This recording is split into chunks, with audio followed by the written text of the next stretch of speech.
is this guy going to survive? You know, out here with all these Division I athletes. 'Cause, you know, he showed up. He's a small guy, unassuming, doesn't look like a football player. But the moment he took off running and you saw him catch the ball and just his knack for the game, you knew he'd have a chance to compete. How often does he drop balls in practice? Does he ever drop anything? Actually, I think he dropped the first one the other day, and I had to get on him. I said, Hunter, I'm not used to having to yell at you for dropping the ball, but he doesn't drop me. And I think that's why he's so successful, is because he practices the right way. He takes every practice like it's a game, and that's why he's able to perform. What is it about him that makes him able to perform, to be able to produce at that high level against a good team? You know, I think it just goes back to who he is at his core, his belief system, very, very confident, very, very humble. He understands that it's a privilege to be out there, so every day when he comes to practice, he treats it like it's a privilege. His attention to detail is unbelievable. He's got a coach's mind, grew up in a coaching household. He understands what it takes to be successful, and that's why he's able to compete. Alabama's had a ton of guys on defense. When you've watched them over the beginning of the season, how have you seen them adapt given all the injuries they've had? I know they keep saying there's a lot of injuries, but they just keep rolling guys in there. I swear they got about 25 defensive linemen. Every time you're watching film, you see a different one. And literally in our staff meetings, we're watching films like, who's 24? Who's 4? Who's 90? Who's 92? And they just keep rolling them in there. But you've seen that they stay within their system. They ask those guys to be ready to perform. You know, the biggest area of concern, if I was them, would be their linebacker position. I think they're going to get a lot of those D linemen back. Some of the ends are going to be back.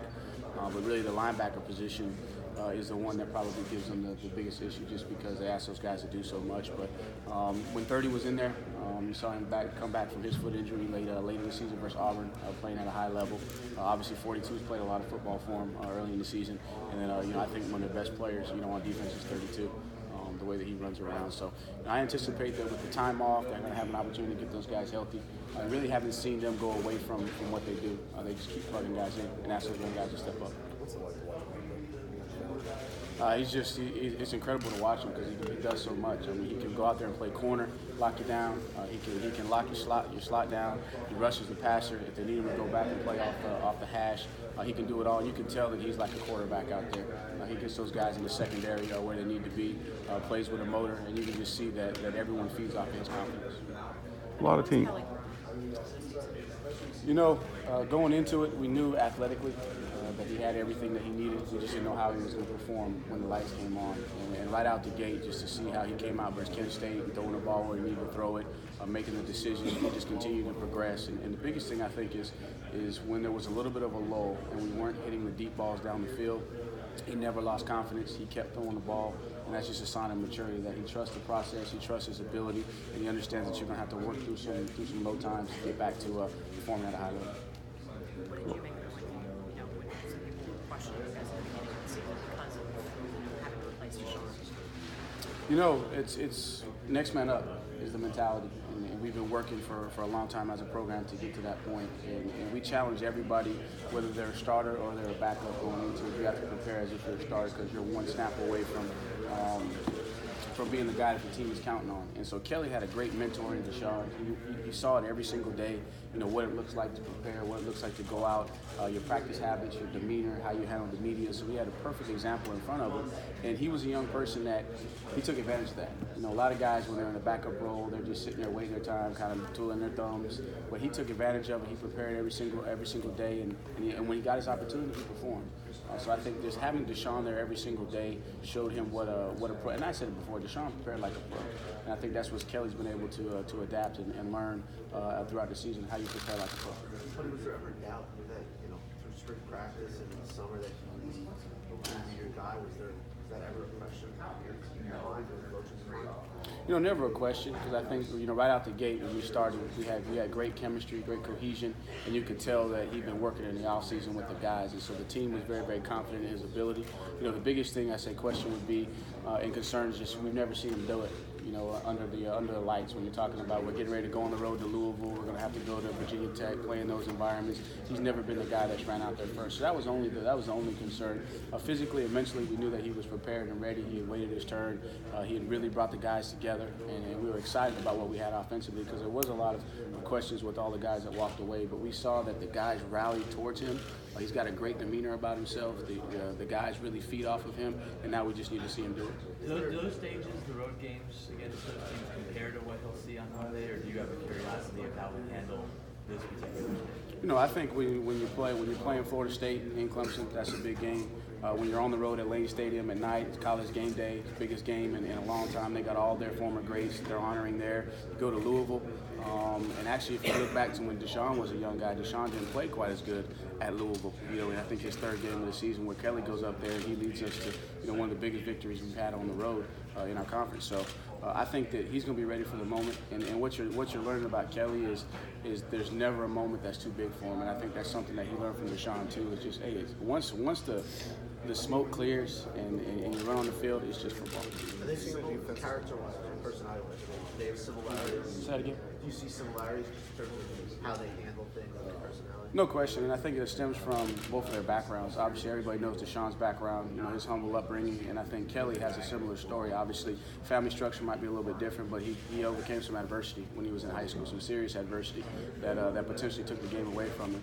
And so I think when he was able to overcome that and put the game in perspective for him, and like I said on Renfro, he treats it like it's a privilege. And so I think that's what you see out of Deshaun and Kelly. That gives him that calm demeanor to never panic.